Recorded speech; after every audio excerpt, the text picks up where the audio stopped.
On considère ici une suite UN définie par récurrence par U0 strictement positif et UN plus 1 égale UN fois f de UN, où petit f est une fonction continue sur 0 fermé plus infini, dérivable en 0, qui vaut 1 en 0, et tel que pour tout x strictement positif, f de x est compris strictement entre 0 et 1. Dans la question 1, on nous demande d'étudier la convergence de la suite UN. On a tout de suite, par récurrence immédiate, que tous les termes UN de la suite sont strictement positifs. Et comme de plus, UN plus 1 sur UN égale f de UN qui est compris strictement entre 0 et 1, on en déduit que la suite UN est décroissante et de cela, on en déduit que la suite UN converge vers un réel grand L, positif ou nul.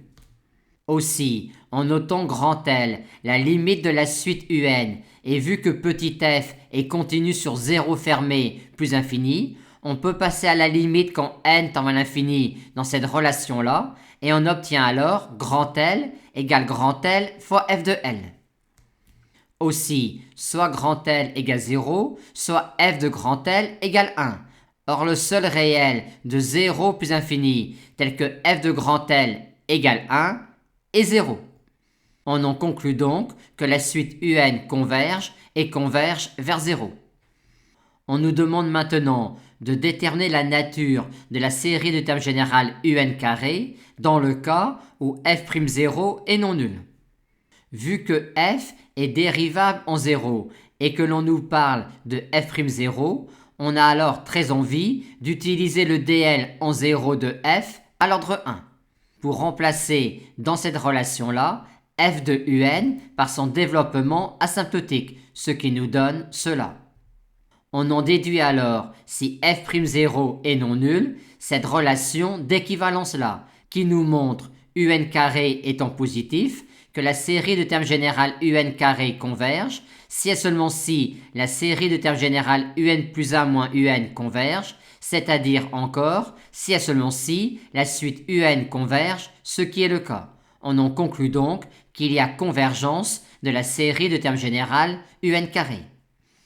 Maintenant, pour la série de termes générales ln de f de UN, on a très envie d'écrire UN plus 1 sur UN égale f de UN, et donc d'écrire ainsi ln de f de UN, ce qui nous montre alors qu'étudier la nature de la série de termes générales ln de f de UN revient à s'intéresser à la nature de la suite ln de UN. Or la suite ln de UN tend vers moins l'infini, ce qui nous permet de dire que l'on a ici le terme général d'une série qui diverge.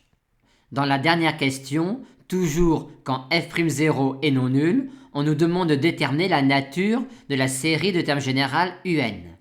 Comme ici, vu que l'on nous parle de f'0, on a envie de remplacer f de UN par son développement asymptotique grâce au dl de petit f en 0 à l'ordre 1. Ce qui nous donne alors ce développement asymptotique-là pour ln de f de UN, d'où on en déduit, si f'0 est non nul, que ln de f de UN est équivalent à UN fois f'0, d'où on en déduit, vu la divergence de la série de termes générales ln de f de UN, et vu que UN est positif, que la série de termes générales UN diverge.